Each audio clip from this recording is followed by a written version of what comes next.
Nicola Tesla 1856 July 10, 1943 జనవరి 7 ఆవిష్కర్త, mechanical engineer, electrical engineer. Nikola, ప్రస్తుతము క్రొయేషియాలో ఉన్న స్మిల్యాన్ అనే గ్రామంలో జన్మించాడు. ఇతడు పుట్టుకతో సెర్బియన్, తర్వాత కాలంలో అమెరికా పౌరుడు అయ్యాడు. ఇతడు తరచూ ధరణిపై కాంతిని విరజిమ్మిన ఆధునిక యుగానికి చెందిన గొప్ప శాస్త్రవేత్తగా, ఆవిష్కర్తగా కీర్తించబడ్డాడు. 19వ శతాబ్దాంతంలో, 20వ శతాబ్దపు ఆరంభంలో విద్యుత్, అయస్కాంతత్వాలకు సంబంధించిన పరిశోధనలలో విప్లవాత్మకమైన విషయాలను అందించిన శాస్త్రవేత్త. నికోలా టెస్లా పేటెంట్లు, పరిశోధనా విషయాలు ఆధునిక విద్యుచ్ఛక్తి, ఎలక్ట్రిక్ మోటార్లు వంటి విషయాల అభివృద్ధికి దోహదపడడం ద్వారా రెండవ పారిశ్రామిక విప్లవానికి నాంది పలికాయి. 1894లో వైర్లెస్ కమ్యూనికేషన్, రేడియో ప్రదర్శన వల్ల అమెరికాలోని ఎలక్ట్రికల్ ఇంజనీర్లలో గొప్ప వ్యక్తిగా గుర్తించబడ్డాడు. టెస్లా ఆవిష్కరణలు ఆధునిక ఎలక్ట్రికల్ ఇంజనీరింగ్ విభాగానికి మార్గదర్శకాలయ్యాయి. ఈ కాలంలో అమెరికా సంయుక్త రాష్ట్రాలలో టెస్లా కీర్తి చరిత్రలో మరే ఇతర ఆవిష్కర్త లేదా శాస్త్రవేత్తతో పోల్చదగ్గదిగా ఉన్నప్పటికీ అతని అసాధారణ వ్యక్తిత్వం, సాధ్యమైన శాస్త్రీయ, సాంకేతిక పరిణామాల గురించి నమ్మశక్యం కాని, కొన్నిసార్లు వికారమైన వాదనలు కారణంగా టెస్లా చివరికి బహిష్కరించబడ్డాడు. అతను పిచ్చి శాస్త్రవేత్తగా పరిగణించబడ్డాడు.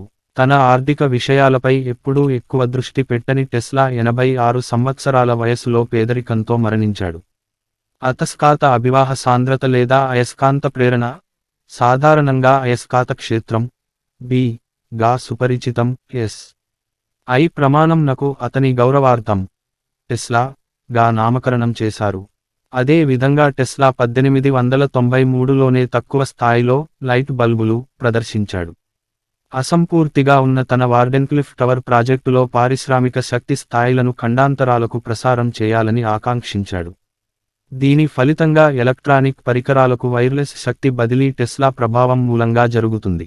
అతను విద్యుదయస్కాంతత్వం, విద్యుత్యాంత్రిక ఇంజనీరింగ్ విభాగాల్లో చేసిన కృషి ఫలితంగా robotics, remote control, radar, computer విజ్ఞానం, బాలిస్టిక్స్, కేంద్రక భౌతిక శాస్త్ర రంగాలలో పురోగతి సాధించగలిగింది.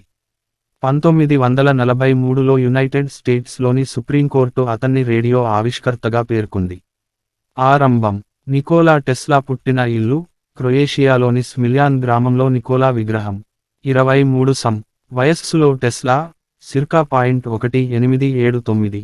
నికోలా సెర్బియన్ దంపతులకు క్రొయేషియాలోని స్మిల్యాన్ గ్రామంలో జన్మించాడు.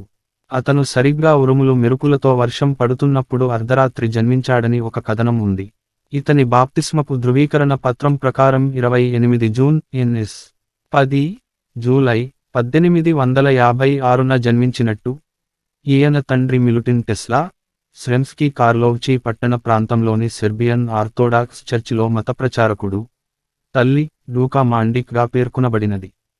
ఈయన తండ్రి తరఫు వంశం వారు తారాలోయలోని స్థానిక సెర్బు తెగకు చెందిన వారైనా లేదా హెర్జిగీవ్నియన్ నోబుల్ పావ్లే ఓర్లోవిక్ సంతతికి చెందిన వారైనా అయుంటారని భావన. టెస్లా తల్లి లూకా, కోసావో ప్రాంతం నుండి వచ్చి లీకా, బంజియా ప్రాంతాలలో స్థిరపడిన కుటుంబానికి చెందినది. ఈమె తండ్రి సెర్బియన్ ఆర్థోడాక్స్ చర్చిలో మతప్రచారకుడు. ఈమె గృహాలంకారణ పనిముట్లు తయారు చేయటంలో ప్రావీణ్యం కలది. ఈమె అనేక సెర్బియా పౌరాణిక గేయాలను కూడా కంటతా వల్లించేది కానీ ఎప్పుడూ చదవటం, వ్రాయటం నేర్చుకోలేదు.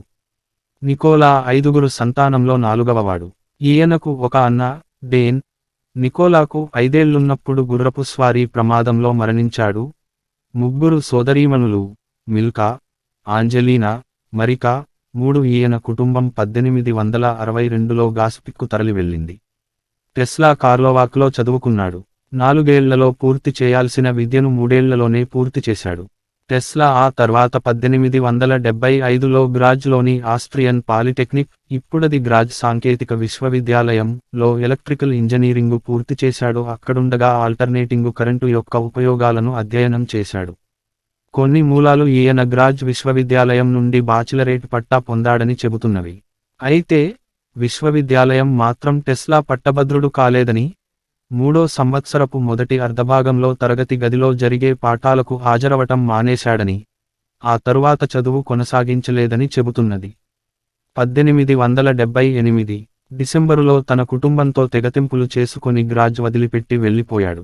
స్నేహితులు ఈయన ముర్ నదిలో మునిగిపోయాడని భావించారు. మారిబోర్, ప్రస్తుతం స్లొవేనియాలో ఉన్నది, కు వెళ్లి తొలుత 1 సంవత్సరం పాటు సహాయ ఇంజనీరుగా ఉద్యోగం చేశాడు. ఈ సమయంలోనే మనోవ్యధకు గురయ్యాడు. ఆ తరువాత టెస్లా తండ్రి ప్రోద్బలంతో ప్రాగ్లోని చార్లెస్ ఫెర్డినాండ్ విశ్వవిద్యాలయంలో చేరి, అక్కడ 1880 వేసవిలో చదువుకున్నాడు. అక్కడ ఎర్నెస్ట్ మాక్చే ప్రభావితుడయ్యాడు. కానీ, తండ్రి మరణించిన తర్వాత, కేవలం ఒకే టర్ము పూర్తి చేసిన తర్వాత విశ్వవిద్యాలయాన్ని వదిలిపెట్టాడు.